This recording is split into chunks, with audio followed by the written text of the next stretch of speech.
Well.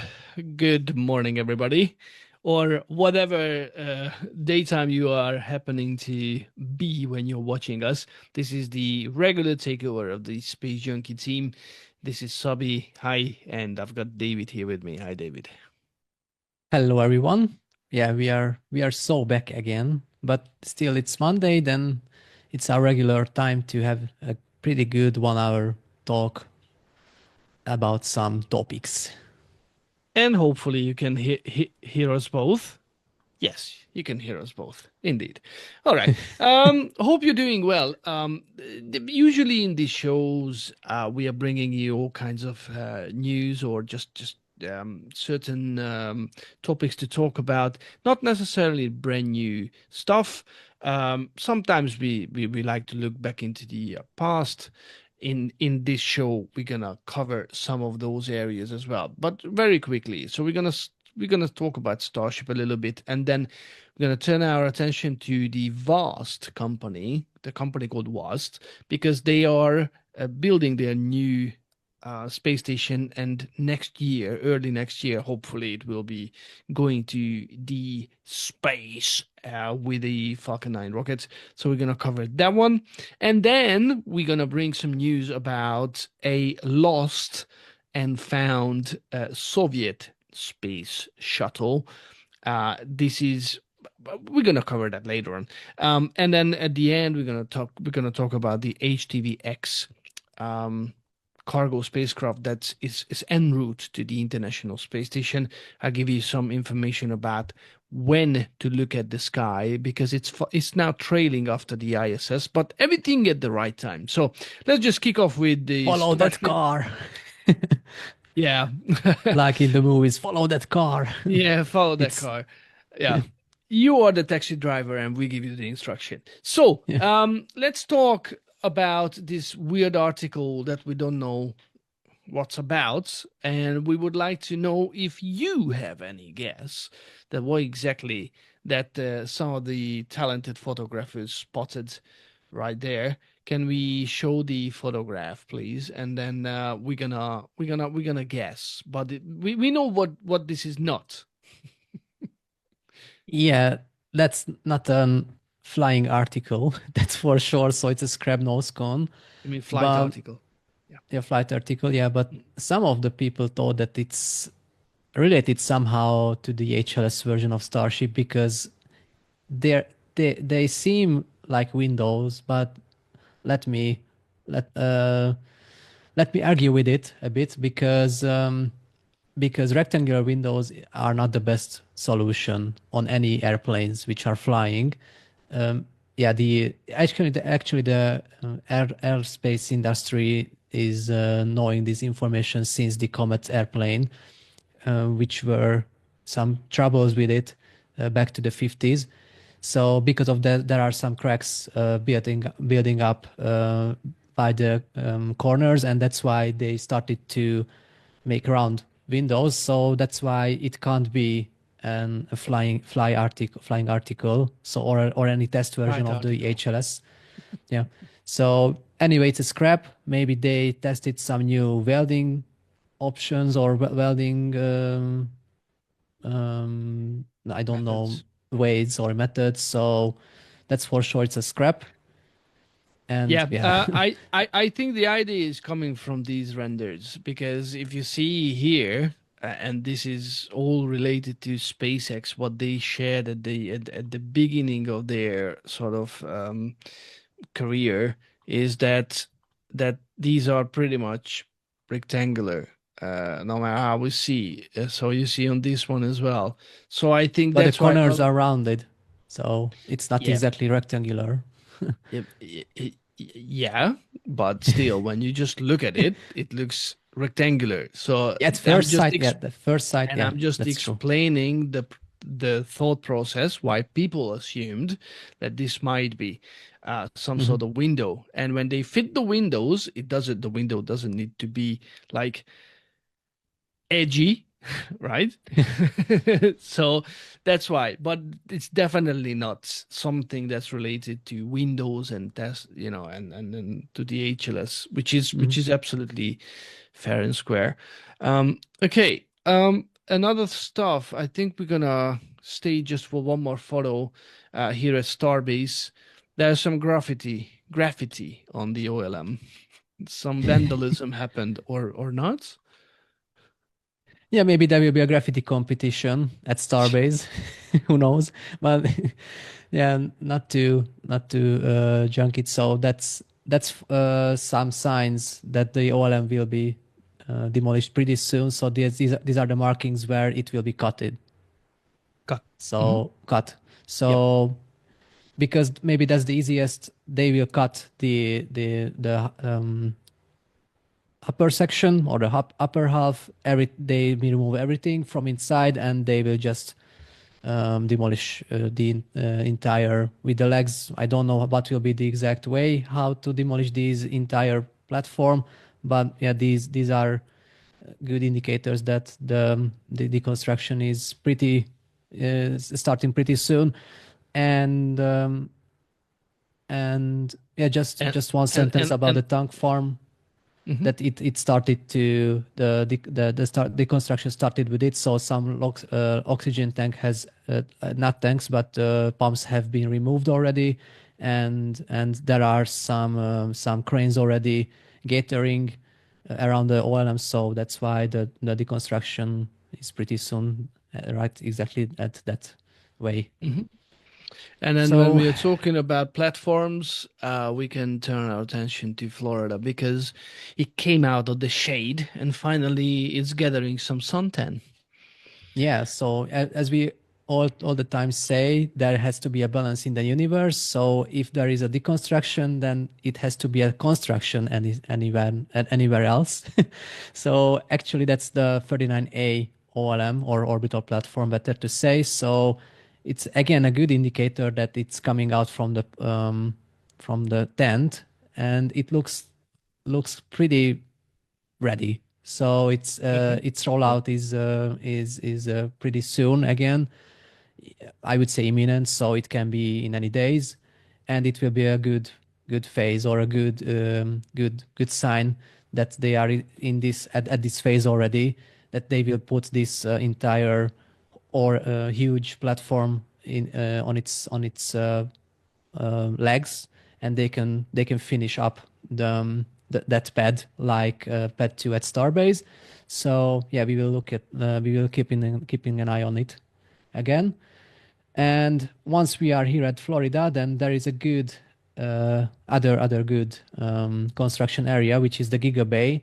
And yeah, they have still some advantage again compared to the Starbase Giga Bay, but of course they started it much earlier. However, it will be bigger. I mean, this Giga Bay at Florida will be not much bigger, but yeah, bigger than the Starbase Giga Bay.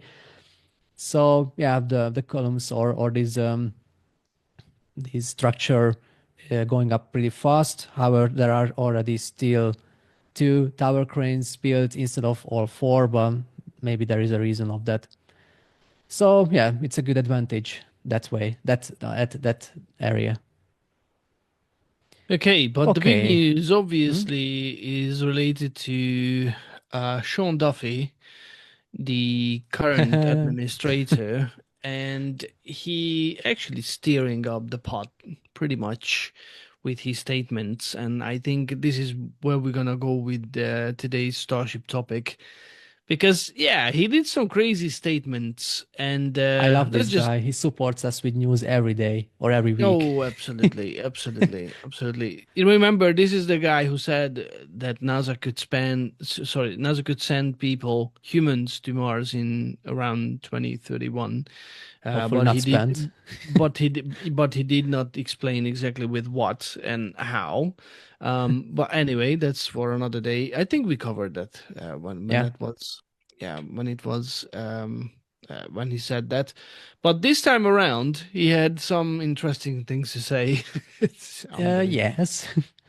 So he had not one but two appearances back last Monday, I think. So he was guest at CNBC and at Fox News as well. So yeah, he just copy pasted his statement or his interview. So he said that he wants to open up again the Artemis 3 contract, which was already signed with SpaceX back to 2021. So this Artemis 3 contract is all about the human landing system, and actually originally the new lander vehicle. So there was a competition again originally between three companies. So as you can see, there was the Dynetics with the Alpaca lander, there was the SpaceX with the Starship HLS version, and there was the national team leading by Blue Origin, but there were some other companies like Lockheed Martin, Draper, and Northrop Grumman. But the finalist would have been the SpaceX HLS, as we all know. And yeah, there was a second round because Jeff Bezos just simply sued NASA and everything. He went up until God, and almost. And yeah, he had some rounds, and it went like 9 months, I think. So that was a second round, and that's why Blue Origin had this opportunity to develop this Blue Moon Mark II lander. But actually, back to the Artemis 3 first round, where the Starship was selected, there were some reasons behind that. So it's not it wasn't only because of the prize, because Starship SpaceX offered about 2.9 billions, and the other two competitors offered almost, or if not the twice the price. So that's why that was not only but the one of the biggest reason they selected the Starship, but there were some other reasons behind. If you can show that table, please. Yeah, that's it. And actually that says everything. So as we can see, that time NASA had this decision to made, or had to this decision to made, of course, without a NASA administrator. And that was one of the biggest claim of Jim Bridenstine, that time when this HLS program has been selected, I mean the Starship, there wasn't any exact NASA administrator. That was a bit how to say between NASA administrators times. So Bridenstine wasn't anymore an administrator, but Bill Nelson wasn't yet an administrator. So that there were some interesting times. But anyway, Starship was selected, and they started to develop the HLS version. And yeah, just look at these figures. So yeah, that's the best. The Blue Moon Mark II hasn't got any habitable volume given. So just XX square meters, or not square, but how to say, that's the Cubic meters. Thanks. So yes, the main focus should have been, or it's still, that they don't want, I mean, America or the NASA or the US doesn't want only land on the moon, right? As compared to back to the Apollo era and going back just a couple of days later, but they want to build up a much bigger base. And yeah, just talk to me, Szabi, if you want. I don't want to go No, along just with this topic. indicate if you finish, then I'm more than happy. I just don't want to interrupt So you. By there are saying what you different want to say reasons. first. There are different reasons now in the Artemis program. That's why that was the main reason why Starship HLS has been selected, because of the volume. So it won't be only a cargo ship, but it will be a much bigger habitable opportunity to the astronauts. down at the surface of the moon. Yeah, that's another other topic. Why that's it's much more complicated architecture, but yeah, it's still the cheapest one, and maybe that's still the best solution compared to many reasons. Mm. Um, Honestly, when so we were making some videos on our own platform as well, and when we were with David, we were sort of writing the script.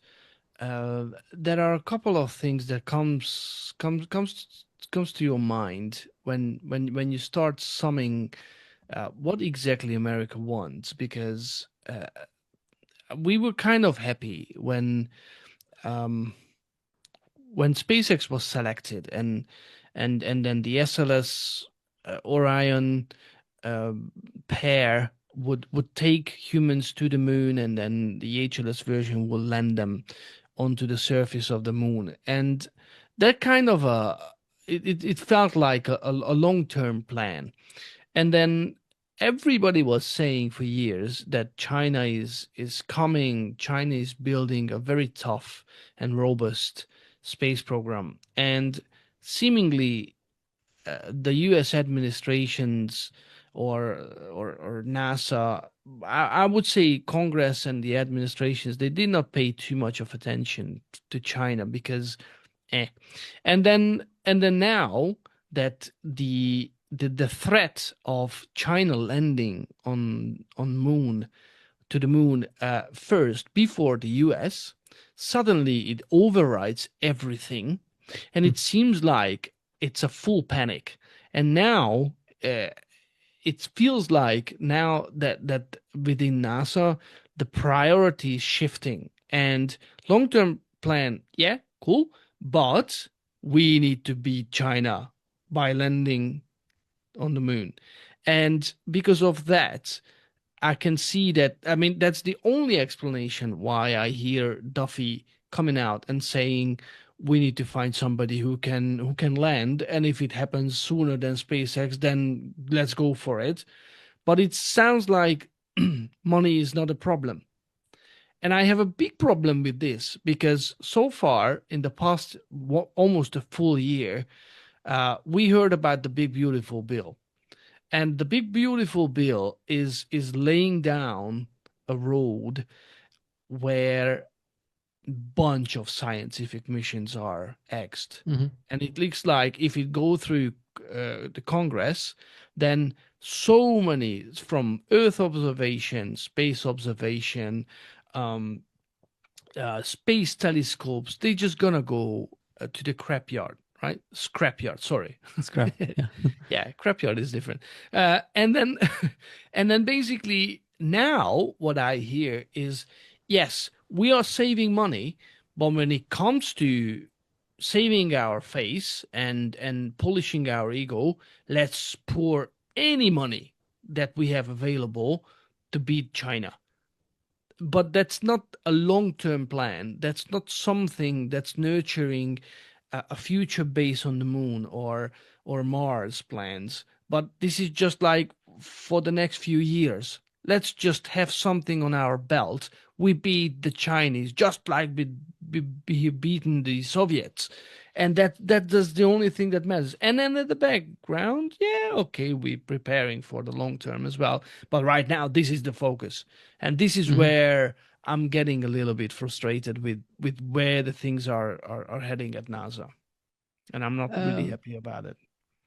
and the other thing, it's quite on one hand frustrating, maybe on the other hand, I just don't get it that back in summer, it was Duffy himself. He made sure that it won't be SpaceX who will just get behind schedule, and they and even Gwyneth Shotwell made sure for Duffy that they will be ready in time. However, now Duffy had these two appearances, and he said, "quote We are going to have a space race in regard to American companies competing to see who can actually get us back to the moon first." End quote. it's October 2025. Hello. It's not Yeah. not anymore 2020 or 2019 anymore. So Yeah. they just wasted 6 or 7 years or 5 years. And how Mm. what was in these 5 years, or what happened since summer when Duffy was very sure about the Starship, and everyone was almost were not 100% sure about that the Starship will be ready in time, and what happened since then. So that's quite interesting and quite strange how the focus, or the how the vision of Duffy was changed in this couple of months. And maybe only he wants to be in favor of Trump, and he wants to have his job at NASA, at top of NASA, because he likes it even more. So Duffy is not only the Ministry of the Transportation. Transportation Ministry, thank you, but he wants to remain actually the exact administrator of NASA. But he has a competitor, actually Jared Isaacman himself, and Isaacman was on a hearing even by Duffy, and there aren't any details about this hearing, but maybe that wasn't too friendly. Hmm. So yeah, so now it's pretty strange that Duffy had this decision, or this idea coming up now in October 2025, so that okay, let's open up the contract and let's see which will be the first American company who is leading the US back to the moon. So maybe it's too late for this already. Hmm. I'm not saying And that timeline doesn't matter. It does, it obviously, does, but of course, yeah. in the same time, again, if you compare the Chinese plans, which are, we talked about this in these weekly episodes before, that Mhm. it's more like the Apollo style expandable type of rockets. So that's not even remotely comparable with what SpaceX is trying to pull in. And then somebody said, I think it was Eric Berger, but I can't recall. Maybe I'm wrong. That at that moment, that Starship will solve propellant transfer on orbit.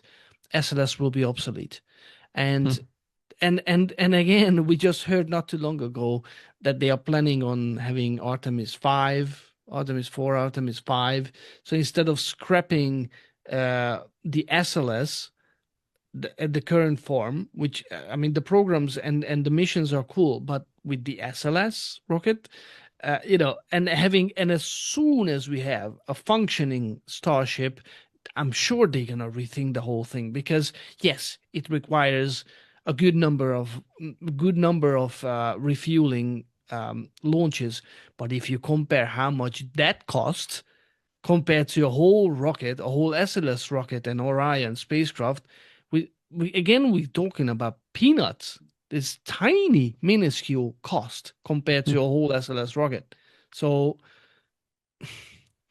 And yeah. theoretically, senators just joined to the conversation, and they say no. We want to we want to still have the workplaces. We want to have the rocket of the nation. So they will defend very until the Hmm. exact the end. This whole SLS program, because yeah, that's their job, I would say. Indeed, indeed, But indeed. it doesn't Um, show it doesn't point to the future, if I can say that. So no, no. And on top of it, right now, I mean, so this is today, 27th of October. And let's just remind ourselves that since October the 1st, NASA is in shutdown mode. So the government shutdown is still ongoing. Still nothing happens apart from key missions like the International Space, managing the ISS, or the Artemis preparations, the Artemis 2 preps. And yeah, there are some pretty tough boxing matches going on X. Elon Musk is now withholding himself. I think he's just being Elon Musk for sure. And yeah, I mean, when he says things like this, I'm just desperate for someone with a three-digit IQ. Mm-mm-mm. Also, another gold Sean dummy. I mean, he's clearly not happy with where where NASA is heading, and it's becoming political. And on the other Mhm. hand, we can see that how much the MK2 version of the Blue Moon is prioritized. And on top of it, they just came up with the idea that what if the MK1 is going to be sort of reinvented and sort of being sent to the moon with humans by after doing some modification, which is, yeah, this is a cargo If yeah, spacecraft. Yeah, it's so just crazy. if the goal is that okay, we have to beat China just for once, and we want to land earlier than them, maybe they can follow this way. But otherwise, if they want to have a sustainable and a long term moon base, then it won't be a solution either. Um, It's a totally wrong way. well, A and B. Let's just again not forgetting that the only one. So, Blue Origin is 2 years older than SpaceX, and they managed to go to space precisely one occasion, like once. Okay, they are building a rocket. They are having New Glenn, and it will go this year, second time hopefully. But I mean, come on, do we really want to give our sort of future or trusting the lunar missions and the human landing missions with a company who just achieved one orbit, like one? They haven't And launched anything meaningful so far to yeah, low Earth orbit, right? right. So, Just the blue ring and yeah, if I would be was a dummy really, payload. yeah, I mean, hello. So yes, I get it, yes, they just want to open up the possibilities for other providers if they can get it quicker. But what exactly is the chance that any other stuff, alpaca or blue moon, gonna be sooner ready than Starship is not doing great. I mean, it's being late, obviously, but Yeah, and we this know is that's just silly. yeah. Yeah. Sorry. No, no, no. That we know that's one of the biggest reason that they let's say attack starships. So they are on the opposite side. That Starship isn't human rated. That's totally true. And if we compare to the Crew Dragon, for example, it needed, I think, 7 or 8 years to become a crew or human rated spacecraft. So if we are thinking about this, then Starship is late, but it's not currently it's not um, an Earth returning spacecraft. It's it's needed only for moon landing and back to the moon orbit. So maybe it has entirely different how to say um, um, points how it will get the human rating if it will be getting it soon, hopefully. But first, it has to go to orbit, of course. But anyway, it's not like Crew Dragon. But I was saying just because of some interesting part that the human rating or the human rating spacecraft takes time to get there. Mhm. Yeah. So Okay. that's another point. Yeah, we will see. I mean, the Starship is doing okay now. I mean, Flight 11 was great. Just rewatch the previous program from last week. We kind of summed up how cool what they've done and achieved during Flight 11. So let's all wish for a very momentful um, continuation of the program, and they're not gonna repeat what they always done when there was a new design change, like three bad flights, and then after it some success. Let's hope that the third generation gonna do slightly better than yeah, than before. Um, Anything else, or shall we go to the I next topic? guess, yeah, finished with this topic. Cool, cool. So there's a new space station that might be going to space very soon on a Falcon 9 rocket. Hmm. There's a company called Vast or Vast. It depends on what sort of English you're speaking or talking or using.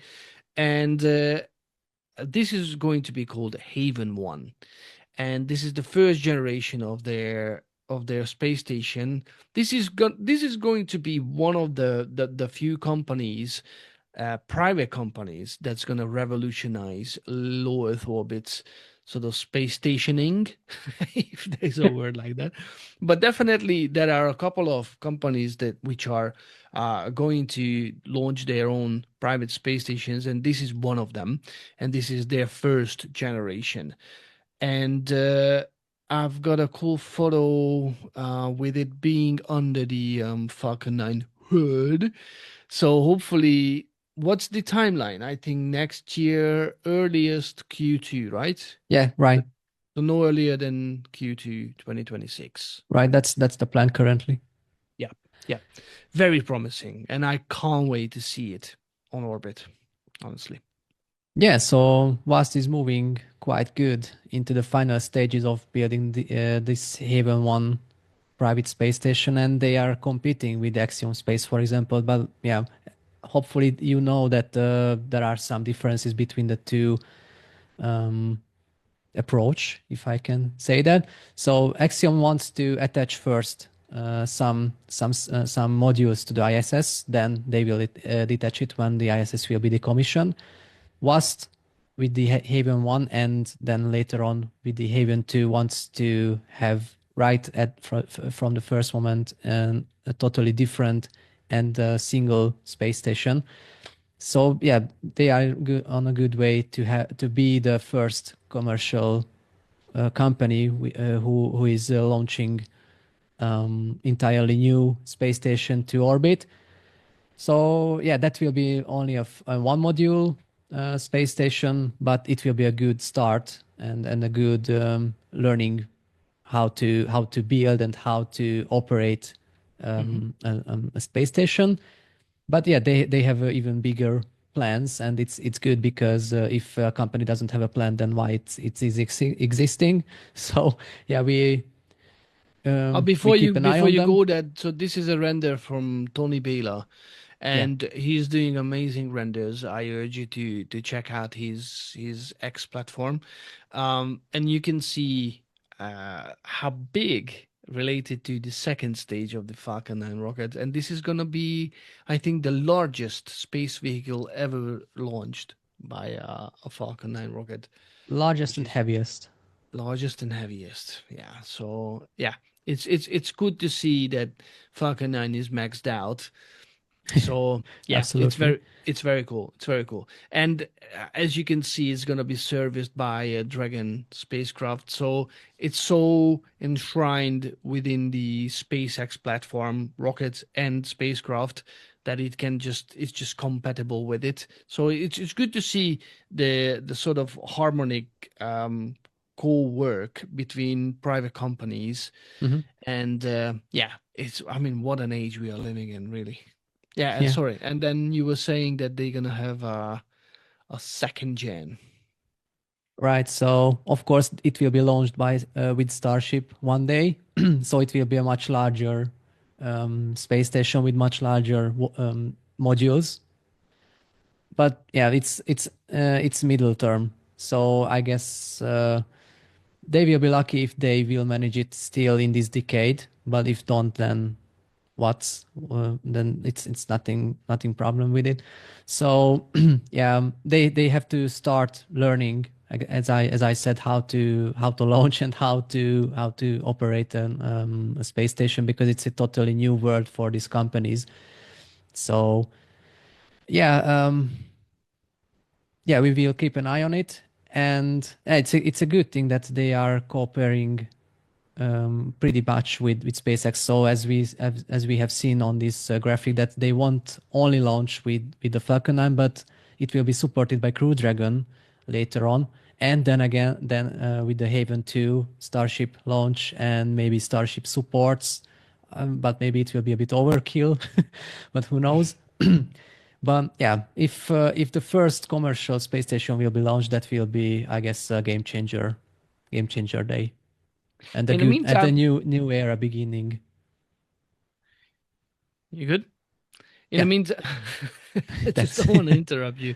no. I tried to find a render with a vast being in a starship, but I'm struggling to find one. So hey, everyone out there who's making renders, please make one, because we would like to see how vast is looking under the starship payload door. But we need to If only find out. squeezed. Definitely, but we definitely we definitely need a Starship version that's capable of taking cargo like this to low Earth Yeah. orbits. I really like the fact that it's building up a larger space station, and these originally single modules they're gonna be part of a larger space station. So yeah, I can echo exactly what David is saying, that I can't wait to see actually this company taking off and starting something extremely new and forward looking. So yeah, it's gonna be great for sure. The next topic I think that we are planning to cover is we have seen some photographs on the internet, some corner of the internet about this. Well, first of all, what is what is this? I don't know if anybody knows, because at the first glance it looks like this is a shuttle. But why is it so in such a bad condition? Well, this is a Soviet space So, shuttle. This is called Baikal. Um, a common mistake what people are making is that everybody thinks that the Soviet spacecrafts they just called Buran, but no, Buran is a name of one particular like spacecraft. So Columbia or Atlantis or Discovery. So it's exactly, not the type, but the name only. so this is Sorry the to interrupt. one. No, no, no. So this is the one that went to space in 19. Sorry, I'm losing my voice. Sorry. So in 1988, and that was the one and only launch of the Soviet space shuttle. I keep on saying space station. I talked too much about space station. So the space shuttle, and this was a fully automated launch. So this particular space shuttle could basically go to space without any human being on board. Did I think three orbits? I think Three orbits. three orbits, and then returned by itself. And it was so crazy that when it was returning, it was all programmed, but it was also programmed that if the conditions are not particularly good, it should find its own way to land, taking the conditions into account, and it just did. And when it sort of did a turn different to what the engineers expected, they got scared because they assumed that this is doing something crazy. But no, no, no. It was just coping with the circumstances, and it managed to land safely back on the strip. So, why am I talking about this? Is because this particular Buran that came back eventually, this was in Kazakhstan, and there's a big, big, big hangar like this in Kazakhstan, and so it was placed on the Energia booster, and at some point the roof just collapsed, so it destroyed the Buran. So the Buran is non-existent; it's gone with that booster that it was placed on. And so now on this photo, I think the one at the back is called Pitichka. That was the second shuttle, Soviet shuttle, that meant to go to space. The first one or the second one, I'm not entirely sure. I think is the rare one, close to the door. And as you can see, it's in an okay condition, but the problem is that with this hangar, that big door you could see at the back of the photo is actually it's not operating anymore. So at the moment they cannot take these models out from here, and it's in the middle of nowhere in Kazakhstan. Nobody's paying attention to it, so it looks like this is going to be their fate unless they fix those mega big doors back there. They cannot take these out from here. It's So so sad that it depends on a door. it's super sad because these are remarkable engineering achievements, and they should be in museums for sure, definitely. There is one in Speyer in Germany. This is this particular one. This is called the OKGLI, I think. So this was doing flight tests, and you can see it has four engines. You can see two, but there's other two on the other side. So they conducted 20 something flight tests with this particular one, and then that had a funny story, and it ended up in Speyer in that museum, which I was lucky enough to see. But that's the only really good condition sort of flight worthy hardware from the space program, from the space shuttle program. And now these photos emerge that this is called Baikal. This is the third one. This was meant to take the first two humans to space, but obviously the Soviet Union has collapsed, and it never had the chance to actually fly, and they shut down the whole program. And this one is now transported to Yekaterinburg, and rumor has it that they are going to do some refurbishment work, and it will end up in a museum, which is, I think, an extremely good news for sure. At least one of it can survive. Or Indeed. yeah, that the chance is there. Yeah, yeah. So So this it's is yeah. about half So finished, I think. Yeah, sorry. this entire story about the Soviet space shuttle program is quite sad because it was timed the worst. I can say that. So of course there were some indicators already that the Soviet Union will collapse, and even with these factors, they wanted to make it successful, but yeah, it was too late already back to the 80s. So, but who knows? Maybe it would have beaten the American space shuttle. To be honest, in many ways it did, and I can already see in the chat a lot of people say CPs, copy paste. Let's just highlight a couple of things because I think there's a misconception here. Yes, the shape is definitely showing some similarities. I think they got the. I think the story was that it wasn't a top secret information, and the Soviet engineers or spies, they just basically walked out with the plans. It was in the library or something like this. So it was very easily accessible for the Russians, to the Soviets. And why should they do the design if somebody already did the shape design? Hmm. But there's huge differences between these two um, systems, I would say, Yeah. because with the STS, it only could function together. So it had the SRBs, which was doing the main work to actually lift the whole thing off the ground, and it basically the booster, and then the shuttle was operating with its own RS 20, RS-25.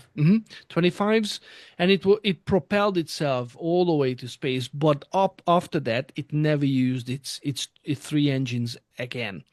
Um, and in the meantime, with the Energia was a completely separate booster. It could go to space by itself. It did not need the shuttle itself. It could and did actually once take a payload to space, despite the payload. did not manage to get to space by its own mistakes. The booster did an excellent job, and in the 80s, it could take about 100 ton to low Earth orbit. 100 ton. So we're talking about Starship being able to take 150 tons to low Earth orbit, maybe Theoretically. 200. Yeah, but I mean, just think about it for a second. This was and liquid fueled. I think the side boosters RP1 kerosene, and then I think the central one was hydrogen, if I remember correctly. And then the shuttle itself, it's supposed to have their own engines, so it could not just glide, but it could take off by itself. So this whole system was actually so well built. It actually overcome all the problems that the STS system had. So I think a lot of people are not aware that how brilliant the Soviet space shuttle was in real life. So and that's why it's so nice that the Russians, they actually trying to save these models, because they were amazing indeed, for sure. Mm. I found this photo. This is not real, before anyone thinks so. Faking at its Mass best. utopia. Yes, but this is how they supposed to look like if they could ever fly, side by side. But yeah, amazing story, and I just thought that we're gonna share it with Mm. you. And we're gonna end today's show with the HTVX cargo spacecraft, because it's being launched just a couple of days ago, a day ago. When was it? On Sunday, right? Yesterday. Yesterday, yeah. When all Yesterday in my the morning. troubles Yeah. seem so far away. So it's now en route to the International Space Station, and it meant to dock on Wednesday afternoon, hmm European time. So definitely, this is something to look forward, because this is a brand new spacecraft and it's going to the ISS for the very first time. And it has some differences compared to the normal HTV, isn't it? Yes, so it's a redesigned cargo spacecraft.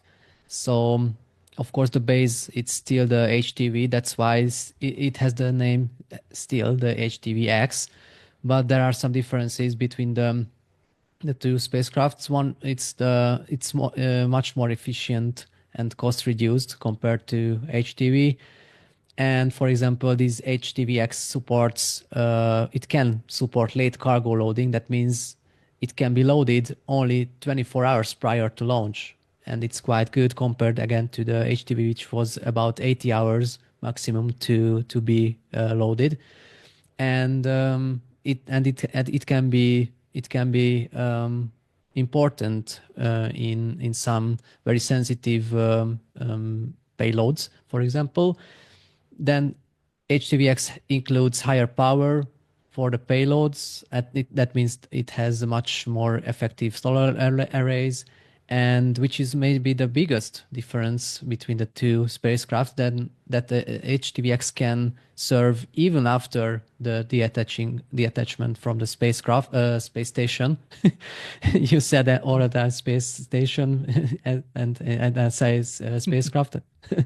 So again, it can be still about 18 months after it was detached from ISS. Detached. So it can be detached, yeah, detached from ISS. So it can be still 18 Yeah. months to be on our orbit, and that means it's good for some other demonstration programs or some experiments. But the sad news that it's not reusable, so it's only for one use. But again, it's pretty good spacecraft. It has a pressurized payload about 4,000 kilograms, 4,070 exactly, and the unpressurized payload bay is about 1,750 kilograms. So yeah, and it's a good news for Japan, or for the JAXA, better to say, because they could launch it with the pretty new H3 rocket. And actually, that was the first time when they used four solid rocket boosters for this rocket. So this launch was a first type from many ways and because of many reasons.